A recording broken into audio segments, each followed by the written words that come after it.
Salut les youtubeurs, on a déjà évoqué sur cette chaîne le dilemme de faire de la quantité, beaucoup de vidéos, ou faire de la qualité, des vidéos super qualitatives. Et bien je vais vous expliquer dans cette vidéo comment on peut faire beaucoup de vidéos de qualité. Alors la solution est toute simple mais elle demande un petit peu de rigueur et d'organisation. Il y a 4 étapes, si vous suivez ces étapes, ce sera assez facile et tout le monde peut le faire, y compris si vous avez un job à côté, si vous avez une vie familiale, etc. Et dites-vous bien d'ailleurs que ce concept-là marche particulièrement bien si vous voulez vous lancer un défi de 30 vidéos en 30 jours par exemple.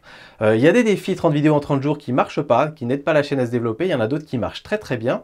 Et c'est justement ces éléments-là qui font que certains cartonnent et font que la chaîne se développe vachement. C'est parce que les personnes utilisent cette technique. Alors c'est parti, étape numéro 1, prendre 2-3 jours pour bosser sur vos vidéos à l'avance. Pendant 2-3 jours, vous allez vous mettre sur le papier. C'est-à-dire vous allez bloquer dans votre agenda un moment où pendant 2-3 jours, vous n'allez être concentré que là-dessus. Ça, c'est la première étape, c'est vous autoriser de faire ça. Prenez un week-end, enfermez-vous chez des amis et vous mettez dans un bureau et vous vous enfermez là pendant 2-3 jours. Et donc deuxième étape, une fois que vous êtes à ces 2-3 jours, vous allez prendre votre papier, votre tableau blanc comme vous voulez, et vous allez poser le cadre général de cette série. Vous allez vous dire, je pars sur une série par rapport à la thématique de ma chaîne, et cette série du coup va avoir un thème global dans lequel vous allez tirer 30 idées de vidéos différentes. Ou ça peut être 10 vidéos, peu importe, hein, je vous dis 30 parce que c'est pour 30 vidéos en 30 jours, mais ça peut être 10 vidéos qui vont vous permettre ensuite de les publier une fois par semaine par exemple. Donc imaginons vous avez votre cadre, alors typiquement ça va être en général une thématique qui plaît énormément sur votre chaîne, qui fait qu'il y a beaucoup de personnes qui en redemandent, qui reviennent, etc. Prenez cette thématique dans son ensemble et puis vous listez tous les sujets de vidéos que vous allez pouvoir traiter là-dedans. L'idéal c'est d'en lister à peu près 2 fois plus que ce que vous voulez. Vous allez sortir un peu, faire une balade, vous revenez dessus et vous les revoyez et vous barrez ceux qui sont les moins intéressants. Vous allez garder que ceux qui sont les plus intéressants. Ou alors s'il y en a qui vont paraître un petit peu trop courts, il n'y a pas assez de choses à dire, vous allez en mettre 2 en 1 par exemple pour avoir un petit peu plus de choses à dire. Une fois que vous avez listé tous les sujets de vidéo, vous les préparez un à un et vous allez dire dans cette vidéo-là, argument numéro 1, argument numéro 2, argument numéro 3, comment je vais présenter les choses. Et vous le développez chaque argument le plus loin possible selon que vous êtes plus ou moins à l'aise. Soit vous voulez vous laisser un petit peu de place pour improviser, soit vous allez lister un maximum. Mais globalement, préparez chacune de vos vidéos et vous faites tout ça en même temps. La même après-midi, vous préparez tous vos sujets de vidéo. Vous en avez 10, 15, 20 ou 30 qui sont prêtes ce soir-là. Troisième étape, et qu'il ne faut pas négliger, c'est de penser au décor, au process, etc. Vous allez tourner toutes ces vidéos dans le même environnement, vous allez peut-être les publier sur une longue durée, donc faites en sorte que votre décor soit propre, représente bien justement l'image que vous voulez faire transparaître, etc. Travaillez bien votre décor et travaillez également votre process. C'est-à-dire mettez sur le papier exactement chaque étape de votre process pour chaque vidéo.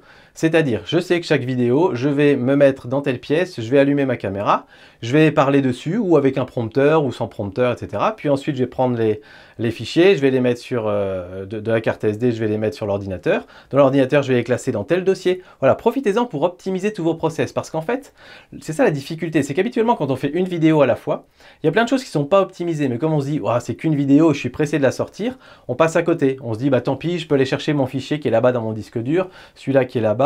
Et puis pendant que je tourne, il y a des fois où j'ai oublié un truc, donc je sors et puis je vais le rechercher et je reviens.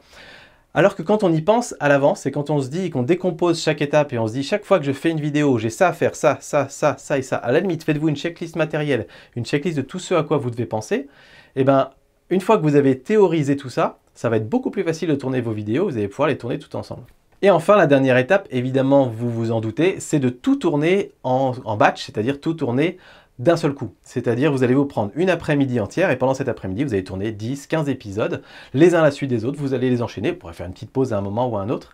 Mais l'avantage, c'est que comme vous avez bien pensé votre process, chaque étape est optimisée. Et donc en temps normal, peut-être le tournage de votre vidéo vous aurait pris 1h30 ou 2 heures. Et là aujourd'hui, parce que votre process est optimisé, le tournage de chaque vidéo en moyenne va vous prendre 30 minutes. Parce que pour chaque vidéo, vous n'aurez pas besoin de régler les éclairages, de refaire le décor, de faire les réglages de votre appareil photo ou de votre caméra. Vous n'aurez pas besoin d'aller chercher vos accessoires, déguisements ou je ne sais quoi. Voilà, tout sera prêt parce que c'était prêt pour la vidéo précédente et ce sera prêt pour la vidéo d'après. Et donc en fait, tout est tellement optimisé que vous allez gagner un temps fou au tournage. Vous allez gagner aussi un temps fou dans la structuration de vos dossiers sur votre disque dur, sur le montage des vidéos, etc. etc.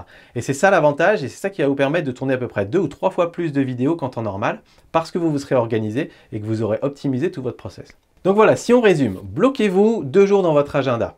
Pendant ces 2 jours, vous allez commencer par réfléchir de quoi vous allez parler, de quoi va parler votre série, entre guillemets. Vous allez ensuite planifier tous les titres, tous les arguments qu'il va y avoir dans chaque vidéo, et puis développer le plus possible. Voilà, préparez vos fiches, entre guillemets, de vidéos pour que tout soit prêt pour le moment du tournage.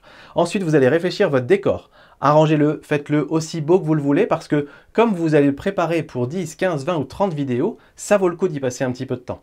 Vous allez faire les réglages de votre appareil photo, de votre caméra pour que ce soit parfait, que ce soit impeccable. Vous allez régler vos lumières et vous allez bien les régler parce que, encore une fois, pour 30 vidéos, vous n'avez pas intérêt à avoir un réglage bancal.